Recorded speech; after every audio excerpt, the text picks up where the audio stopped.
G'day reefers, I'm Cam the Fish Guy. Welcome to Gallery Aquatica TV. This month marks the 5-year anniversary since we originally took over the maintenance contract on Magic Mountains. We're going to do a 5-year update on this amazing tank and show you exactly how it's tracking.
Our update today is going to cover a variety of aspects of this amazing tank.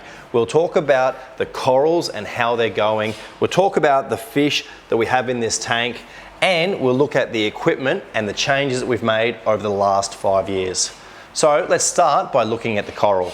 Magic Mountains has been an incredibly successful tank over the last 5 years, and it really shows with some of the coral growth. And probably the best two examples are this massive colony of red scrolling Monty and this huge colony of Dallas up the top.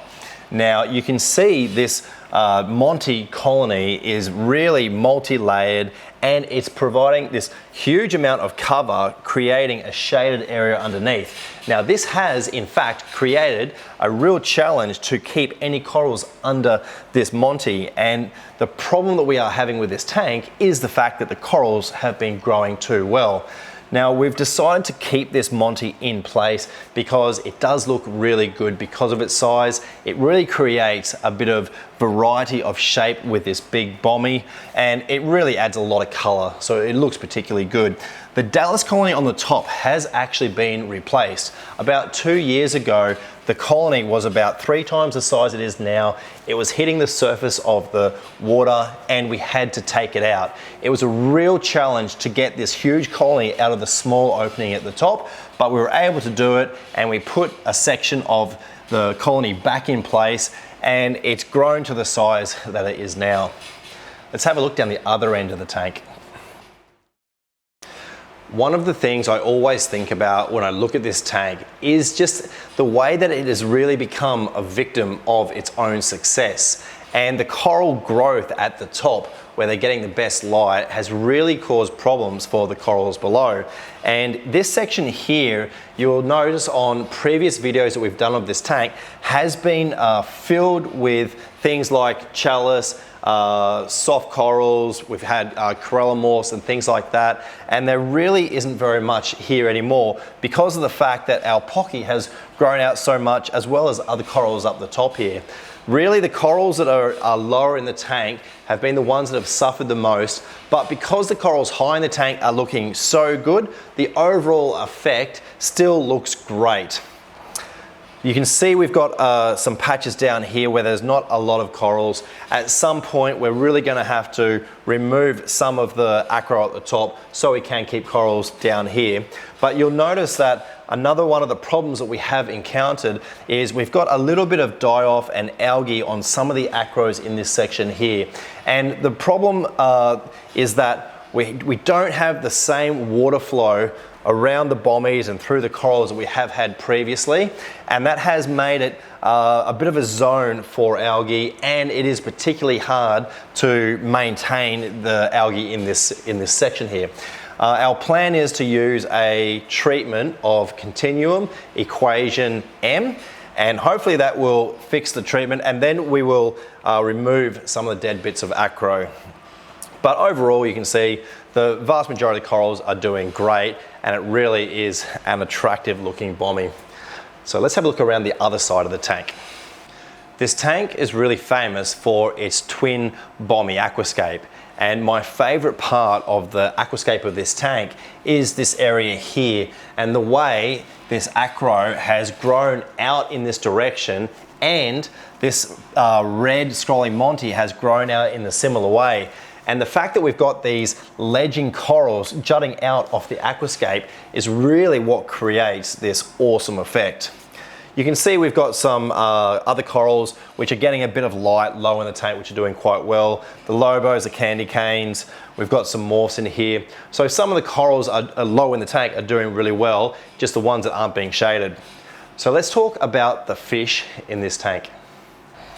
Probably the most well-known fish in this tank is this monster lipstick tank. You may recall in our video moving a monster to Magic Mountains, we moved this guy into this tank.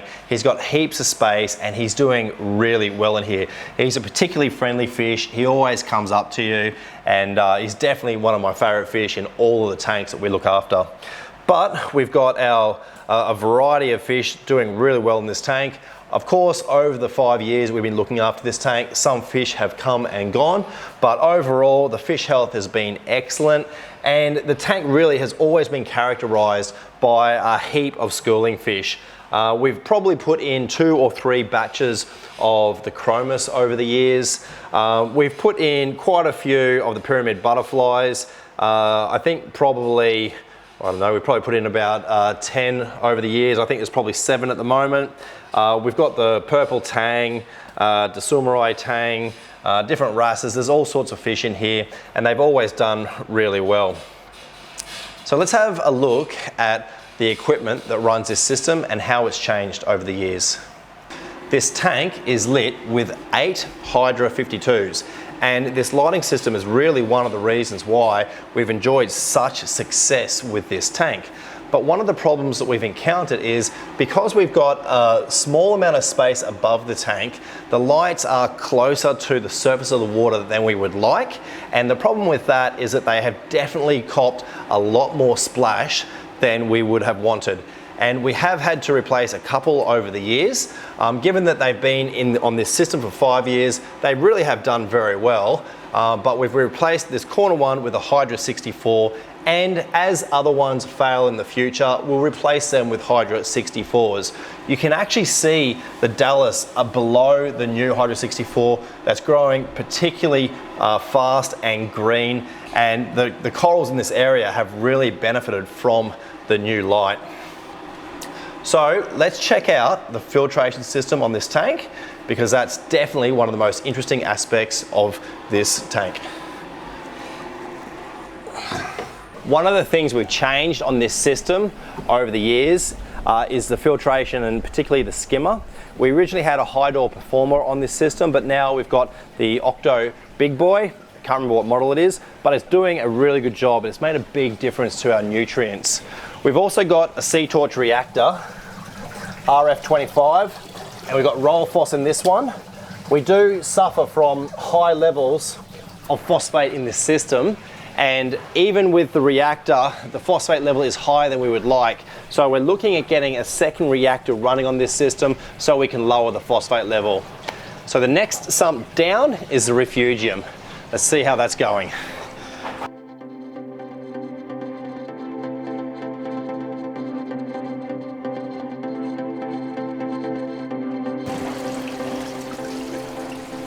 It's a bit of a joke really when I talk about how the refugium's going, because it really isn't going at all. And we did previously do a treatment of the equation M. So we took the refugium, all the macroalgae out of the refugium, and really at the moment it's just running an empty sump. We will be doing another treatment of the equation, and after that we'll put our macroalgae back in, we'll fill it with keto, and that will also help with the nutrient control.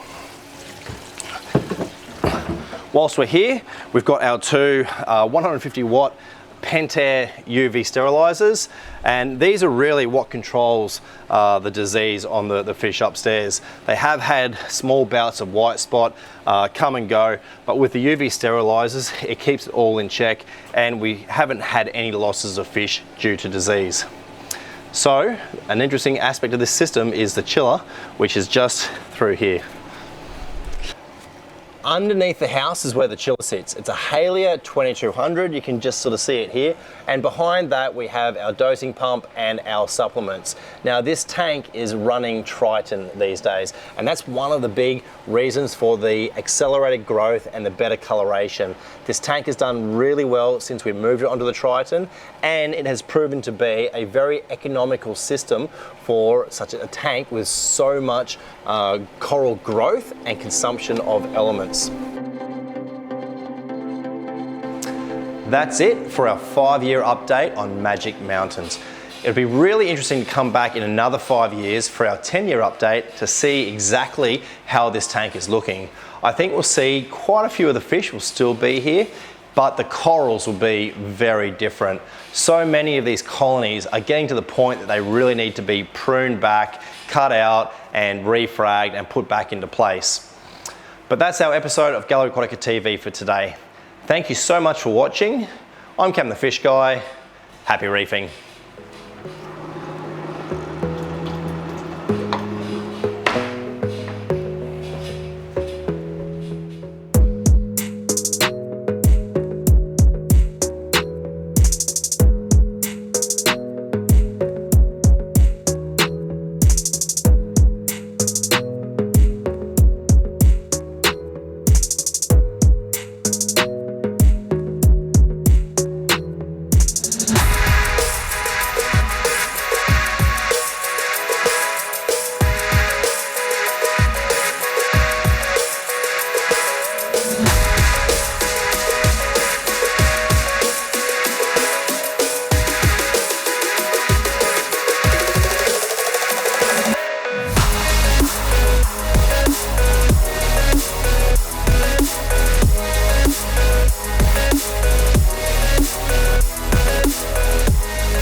That's it for this week's episode of Gallery Aquatica TV. Don't forget to like and comment on all our videos and subscribe to our channel. Stay tuned to Gallery Aquatica TV for more exciting episodes to come. I'm Cam the Fish Guy. Happy reefing!